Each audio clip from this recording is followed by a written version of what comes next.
Hi, my name is Jordan. Today I'm going to be doing a review and tutorial on this look using the Anastasia Beverly Hills Subculture palette. I'm going to start with the review. I'm so disappointed. I look a little weird. It's because I only put on concealer and some gel through my brows because I wasn't about to do all my makeup when I'm going to take this off. I am so upset. If you're expecting a positive review, this isn't one. This is going to be largely negative. I will say the stuff I like about the palette, but I have a lot of mixed feelings about this palette, and right now I think I'm going to return it. So yeah, let's just get into it. When you get the palette, it is this gorgeous like teal felt velvety thing, just like the Modern Renaissance was with pink, and it has a very similar like design, and even the layout is exactly the same. And it comes with a brush, the same brush that came with the Modern Renaissance. I have tried now every single eyeshadow on my eyes because I got this palette yesterday, and I tried to do a look with it. It was a disaster, so I took it off. I did another look, disaster, took it off. Did another look, it came out okay, but not good. And then I tried another one, and today I tried this. So I've essentially tried every single eyeshadow in this palette, and I can say, unfortunately, I am not impressed. I love the Modern Renaissance palette. When I saw this, I was so excited. When it leaked months ago, I was so pumped. I was sad for the brand because that's shitty that they couldn't release it themselves. But as a whole, I was so excited. I thought the colors were fun and interesting and grungy and cool. And it was just like the perfect follow-up, I thought. And I was really excited for this. And then as the days went by, I was more and more excited. And then I bought it within the first few minutes of it launching. And yeah, so I was really excited. And I have to say, I am severely disappointed. So I'm going to start with the things I do like about this palette and then talk about the stuff I don't like. For at least, I love the color selection. I think it's a really interesting idea to have these really like cooler colors mixed with warms and neutrals, and then have pops of color like these yellowy oranges, this coral orange. It's so cool. And then these duochrome shades are really interesting. So Cube looks white in the pan and pretty much when you swatch it, but when you put it on the eyes, it's like this really cool pink. And then Electric is obviously very cool. It's on my inner corner. Everyone has been using that shade in their looks. And Adorn is really pretty. All of these shimmery duochrome shades need a base and to be wet first. I have only been wetting them. I haven't used a base, but I would say they need them. They're pretty sheer even when wet, so it takes a little bit of time to build up. It's not exactly user-friendly, but I still like them.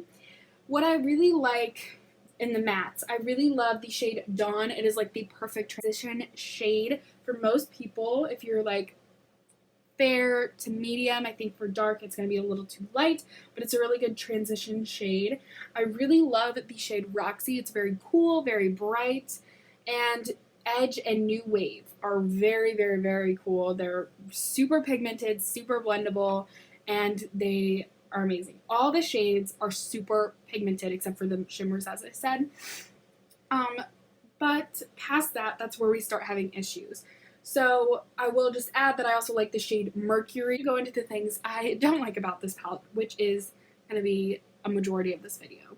When I got this palette, I was super excited, and I had so many ideas for looks. I'd been watching a ton of videos of people who got it in PR, and let me just say that the shades are so pigmented. It's really amazing, but they're almost too pigmented, if that makes sense.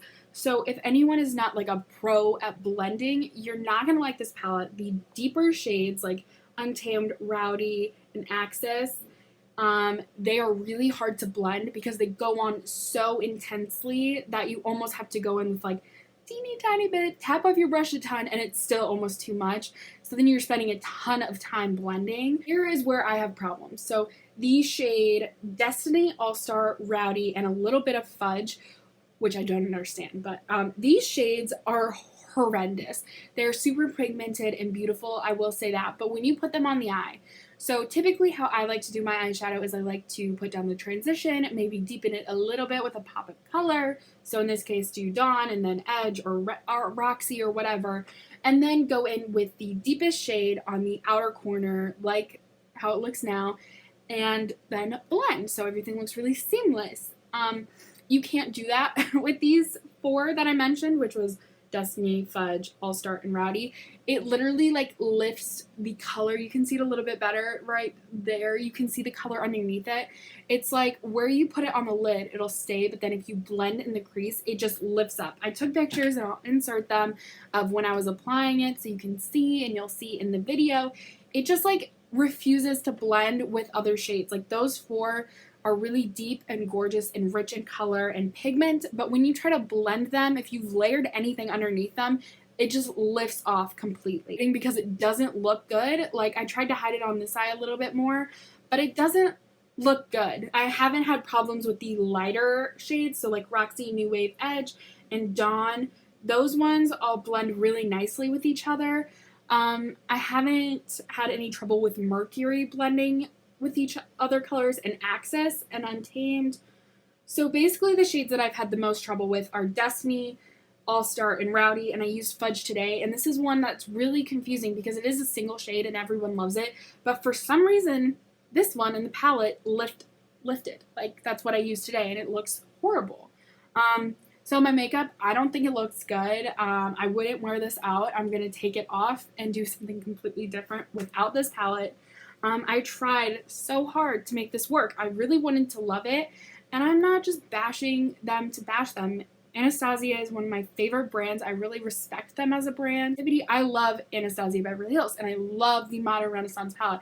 It is my favorite palette of all time, and I never thought I'd be able to say that about any palette. But I've hit pan on 4 shades, going on 5. I love that palette, and I wanted to love this one so much because it was everything I ever wanted. It has cool tones, it has pops of color, it's just very edgy and grungy and perfect. But I can't work with this. The shades are not user-friendly. Even the ones that work really well in the eyes, they're not exactly user-friendly. The deeper colors, as I said, they don't blend. They lift up and become really patchy. And yeah, it's just not worth it to me. I have not seen really anyone else say this. I saw one video where they said that they were having troubles with it being patchy as well, and everyone said it was the brushes they used. So I tried every blending brush I own, from ColourPop, Spectrum, Real Techniques, Morphe, Urban Decay, and e.l.f., and just every type of blending brush I own. None of them worked. It all had the same effect, and I use them clean. I use them with some other colors on them. I tried everything. It just doesn't work for me. Unfortunately for me, I think this palette is a huge miss. Aesthetically, it's a win, but in use, I don't like it. I can't get it to work for me. Those shades just keep being patchy and horrible, and I can't really deal with that. I haven't seen anyone else say this about the palette, and I don't know if I'm just like inept. I think I'm pretty good at eyeshadow. I'm not like a pro, but I'm able to work with cheap eyeshadows, make them look good. Don't think this palette is very user-friendly. If you're a beginner, this is not for you. I would try the Modern Renaissance. And yeah, I'm really upset because I wanted to love this, but yeah, it just doesn't work for me. Hopefully I can return it because I'm not loving it. I will probably still give it a few more tries on days when I don't need to look good, but as of right now, this is a huge miss, and I am horrifically sad about it. If you are loving this palette and you haven't had any of the problems I'm having specifically with those shades that I mentioned, can you let me know how you're using them, what brushes you're using them with, if you're layering, if you're not layering, like just tell me what you're doing. If you have the same problem, let me know that also. That is it for this super negative review. I really wanted to love it. I love the look of it. And I love how soft and buttery and pigmented the shadows are, but it just doesn't work for me. I can't get it to work, and it's really disappointing. So, unfortunately, it's a miss, and yeah. So,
See, this is what I'm talking about. I don't know if you can really pick it up. You can see it more on this side. When I like blend the deeper colors, they just like lift off. And I don't understand. Like, see, because now my blend looks patchy. Because right where I applied a lot of the color to blend it out, it's just gone. Like, seriously, look at that. It just looks so bad.